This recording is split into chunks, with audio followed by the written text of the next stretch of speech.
Hi, my name is Jim. I'm a narcissist. I have narcissistic personality disorder.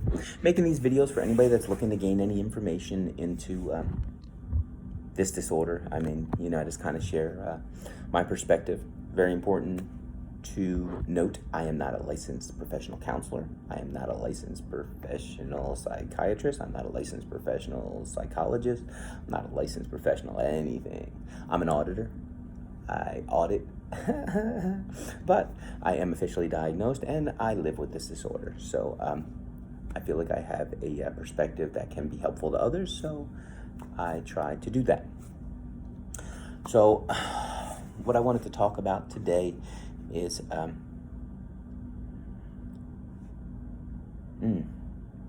something that happened to me recently, and it was really tough for me to deal with and process. So if you've watched any of my videos, I try not to tell you what type of narcissist I am, because again, I'm not a licensed anything, so right.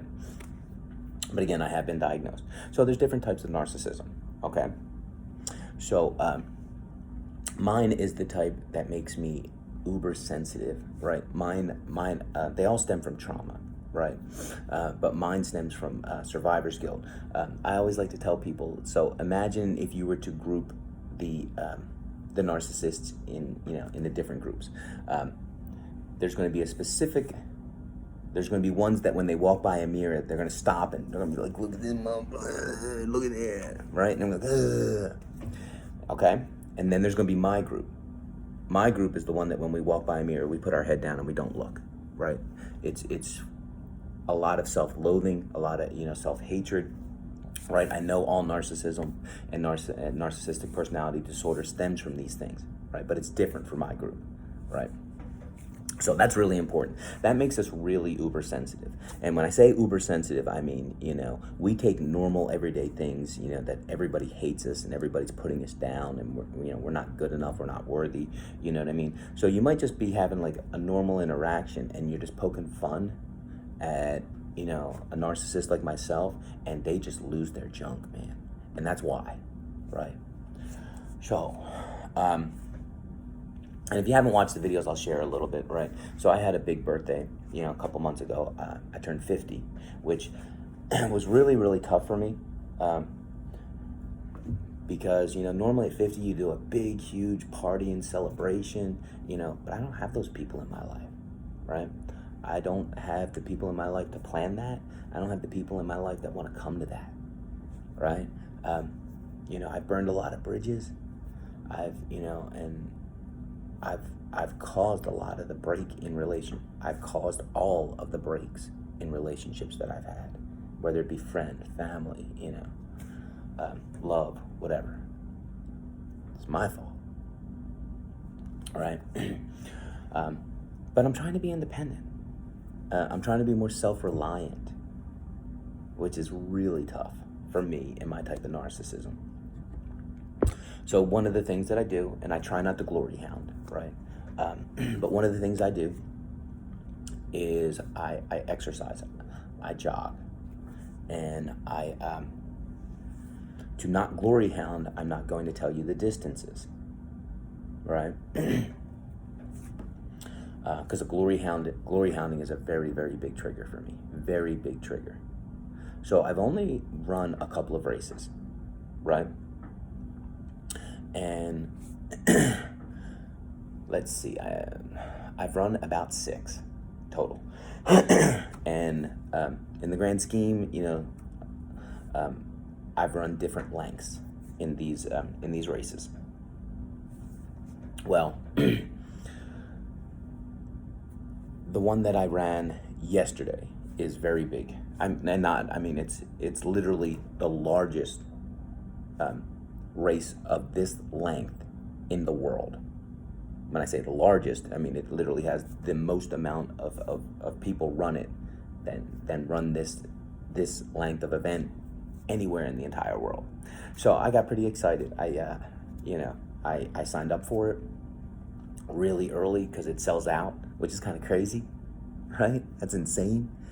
And I got really excited, And it's a really big event. I've talked to people that have done it before. They say amazing things about it. So I've invited some people to it, right? Not a lot, right? My son, his wife, and my granddaughter, I invited them. And I reached out, and I was just like, look, I don't want you guys to feel obligated to come, but I want you to know you're officially invited. Like, this is a pretty big thing, but you can't drive and park. I mean, there's no parking. You have to take public transportation. Like, it's a whole thing. Like, you can't come see me where I start, right? You would meet me at the finish, right? I was like, but I want you to know you're officially invited. And I did not expect them to come, right? It was really cool. They were like, hey, yeah, that would be, a little too hard for us.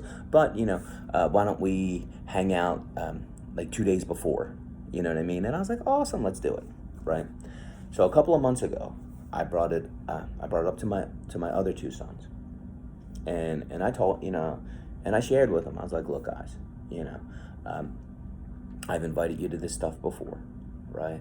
I've never had anybody show up, and I didn't lay it in and lay it on thick, because I try not to be the victim.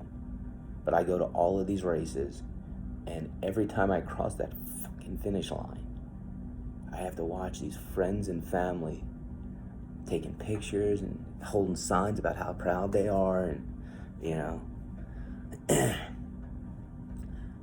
and with my type of narcissistic personality disorder, I always feel I'm different. I always feel isolated. I always feel alone. And my disorder is always going to make me feel like that. So when you start adding in a situation like that, it's really tough for me. It's really tough, right? Really, really tough to see all those people, friends and family, and, significant others, and, and they're cheering them on, and they're congratulating them, and they're taking selfies at the finish line, and, some of them are, holding signs in the middle of the race, and, all kinds of stuff. And I always feel like I'm the only one that has nobody, right? I always feel like I'm the only one that has nobody. Like, I always feel, out of everybody, I'm the only one that doesn't have somebody there. So the event yesterday is 60,000 people. 60,000 entered this race. 60,000. And at the end of that race, I felt like it was just me. But it's more than that. It's more than that. So I had invited the kids, and the boys, I had really felt like there was a chance that, their mother wasn't going to bring them, right? But I talked to both of them. I was like, look, I haven't really pulled this card, but I would really love for you to be there. Like, this is a big event. I mean, there's all kinds of companies that give out samples, and I mean, it's like a big hurrah. I mean, it's fun, right? So I explained to their mom. I was like, it's going to be a lot, but if you can bring them there, like, I'd really, really appreciate it. And I explained to her what it would entail, how early they would have to be there, you know what I mean? So forth and so on. And I got a text from her on Monday, the day before the race. I'm sorry, your middle son said he didn't want to go, and then the youngest one decided, that he was going to stay home and not go also, But at no point did I hear, you know what, Dad, that's early. I mean, I'd have to take MARTA. I don't understand MARTA, public transportation, the subway system, you know what I mean? That's not what I internalized. What I internalized is, we don't care enough about you. We're not proud of you. We don't care. And it was really tough. And I tell you, the disorder took it with every inch it could. I mean, I heard the voices in my head, right? You're not worthy of love. You're not worthy of us to even waste our time to come there and celebrate anything with you. Like, it took me to a really, really dark place. Really dark place. And that's the thing. When you got this disorder, it's gonna fucking feed on that, man. Right? Now, come on. They're teenagers, right? The one's 14, the one's 17. That's how teenagers are. I was the same way. I mean, I've personally apologized to my parents about stuff that I look back and I'm like, man, what a D-bag I was, right? I mean, it's early. It's summer break. These kids waking up on average at like 3 o'clock in the afternoon right about now, right? But that's not where my mind went to. Yeah, my mind went to a really dark place. And, all those affirmations, it was tough. Because, I mean, my mind was telling me the opposite, right? Of course they're not going to go. Nobody would ever want to go. Nobody ever wants to love you. Nobody wants to care about you. Nobody wants to support you. You're not worthy of it, of any of it. And that's exactly where my mind went. And it went there all day Saturday. And it went there Sunday morning. I'm sorry, Saturday. Monday, I apologize. I'm mixing up holidays with weekends. So I found out on Monday. The race was yesterday, which was 4th of July. I apologize, which was Tuesday, right? You get a day off from work and you automatically think it's a weekend. At least I do. I'm sorry. Apologize. So even on my way to the race, I mean, I'm crying. I'm crying on the drive. And my mind's saying all that stuff over and over again. Right? And I didn't pull myself out of it the way I probably should have. Looking back in retrospect, I should have been on top of it Saturday. So here's what I did. After the race was over, and I went and grabbed as much free stuff as I could, filling up my bags, right? Hey, I paid my entrance fee to that race, right? I deserve to get 8 or 9 handfuls of their free probiotic bars, right? I will share a funny story. For the love of God, somebody's got to explain this to me. How you run in the filthy, disgusting heat, and this isn't a short race, right? And you get to the end, they're handing out sodas, Coca-Cola, Sprite. I mean, I live at the birthplace of Coca-Cola, so of course, I'm like, where the water? Are you people kidding me? I mean, at this point, I'm going to be complaining you're going to be handing out Gatorade and Powerade. Who knows which one Coke owns? I mean, I'm sure they own one of them or whatever, right? But no, they're handing out sodas at the end of the race. I'm like, this is insane. This is crazy. Which is kind of funny because normally they get you drunk. I don't know why. Like I said, I think I've entered like 5 or 6 races. They all give you free alcohol of some kind. The one was actually called the whiskey run. You get a shot of whiskey. And I'm like, man, it's 9 o'clock in the morning, right? I just ran this long race, and you giving me shots of whiskey. Other ones give you a beer. I don't drink. We've talked. I don't know if we have. I'm not an alcoholic.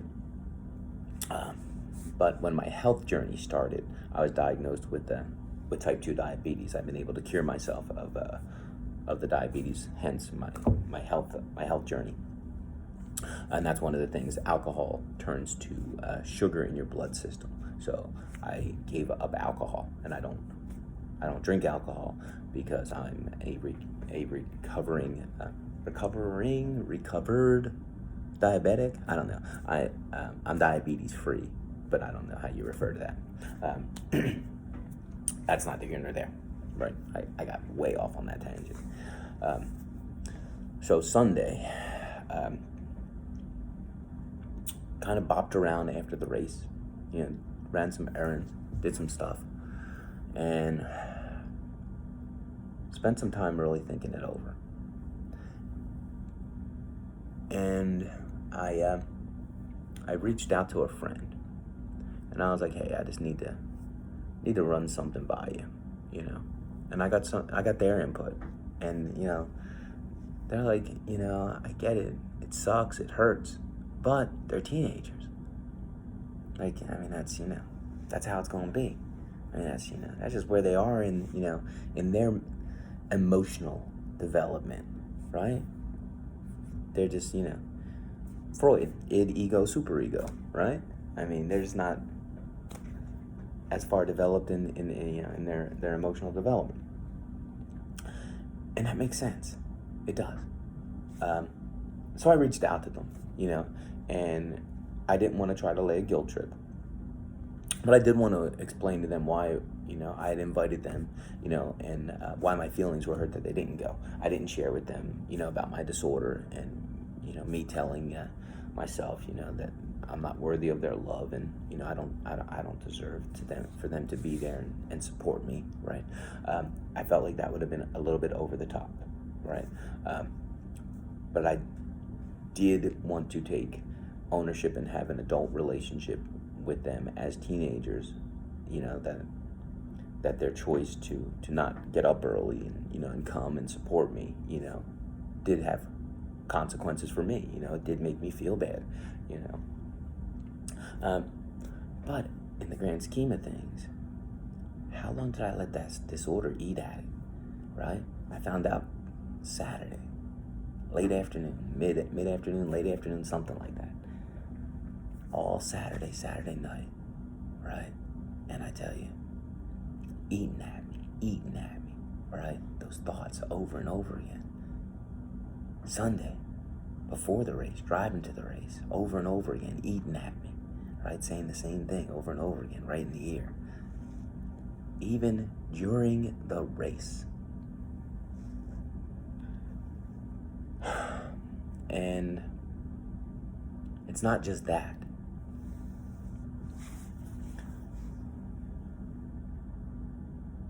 It blew into more. So when I let the disorder say those terrible things to me about me, it went even further. So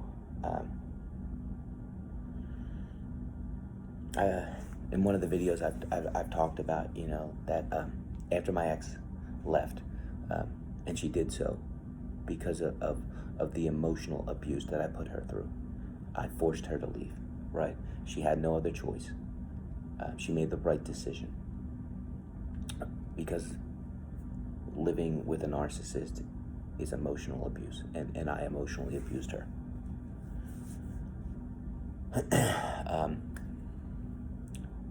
But my mind went, like, just telling me how my kids don't love me or care about me, and I'm not worthy of their love. How could they love me? How could they care about me, right? I don't deserve it from anybody. That wasn't enough.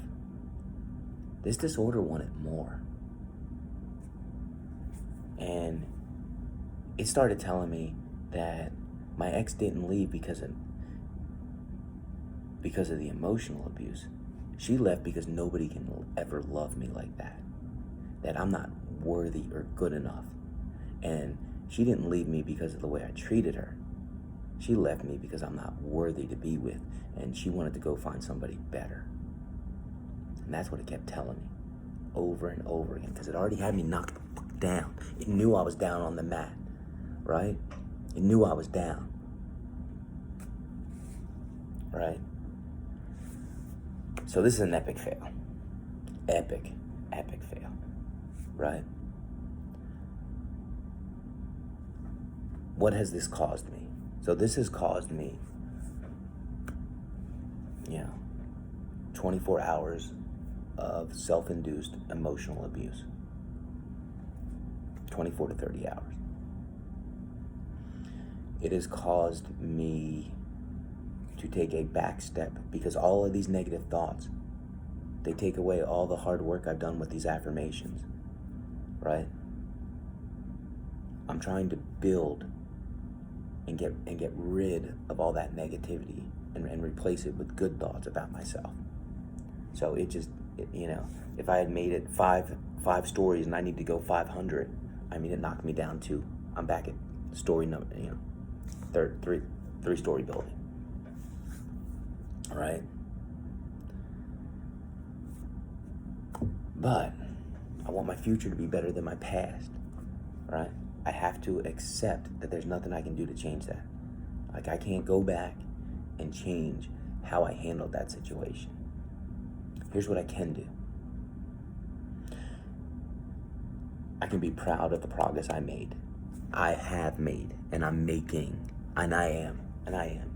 And I can be proud of how I handled this situation, because there are good things, right? I didn't let this factor into other aspects of my life. Whereas before, I would have come to work and maybe blown up on somebody. I would have taken friends, loved ones, and blown up on them, right? This would have factored into so many other things. Like, I would have definitely have guilt tripped the kids, right? And I didn't do any of that. So there are positives. Like, I'm handling these situations so much different than I did in the past. But that doesn't mean that there's not fails, right? That 24 to 30 hours is way too long. So, I want a better future than my past. If I encounter something like this, what can I do different next time, right? Talk myself through it. Walk through it, right? There are simple answers to these questions. You just got to ask the questions, right? Hey, is there any option other than your kids think you're a big pile of filth that doesn't deserve for them, to come and support? Yeah. Hey, has your disorder ever lied to you about a similar situation? Yeah. Right? Walk yourself through that. Talk through it in your own mind. Right? And then I could have changed things on Saturday and not had the 24 to 30 hours. Right? So, and more important, what can I identify from this, right?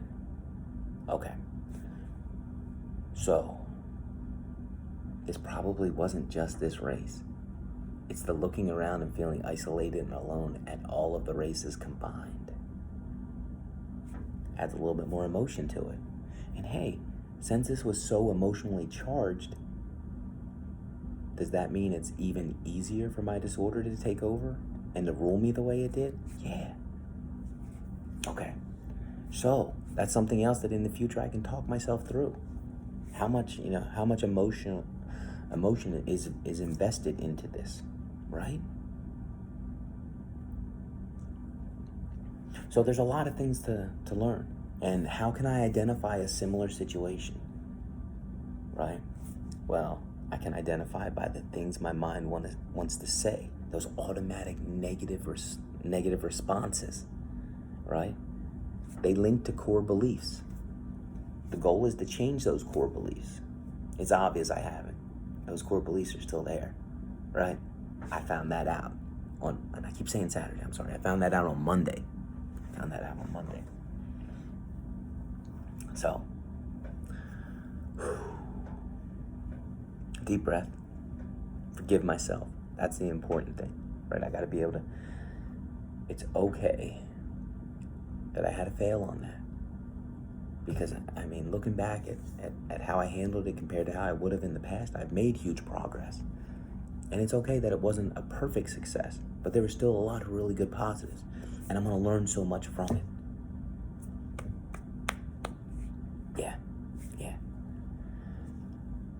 So I'm going to forgive myself. And when I meet with my my counselor, we are definitely going to talk, because I did not realize how how strong and ingrained those core beliefs are still. I did not know. They're deep. They're deep and they're intense. So, if you have this disorder, I hope this was helpful. I really, really do. I really do.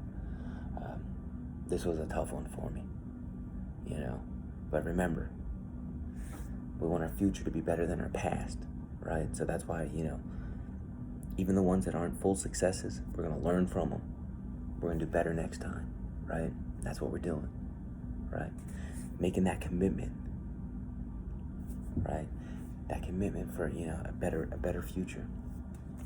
All right, we work with our counselor, right? We don't just go. We truly appreciate and absorb the information that they give us. Yeah. And and we look back at, the things that we succeeded on and the progress we've made, right? That's what we do. That's what we do, right? It's a journey, right? It's not a one step. It's a journey, right? And this is just another step in that journey. And, it's okay to forgive yourself. That's the one that I have the hardest time with. Forgiving myself when something like that happens.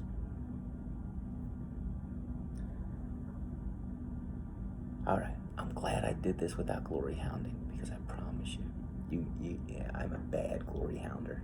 I'm bad at it. I am bad at it. And yeah. I'm never gonna tell you how far I run. Never gonna tell you the speed of my races. Never gonna tell you how far I hike. I'm never gonna tell you the speed I hike at. I'm never gonna glory hound any of it. Any of it. Right? It's a bad look. It's a bad look. So so I'm glad I made it through this without glory hounding and giving you the particulars on the race. Again, I hope this was helpful.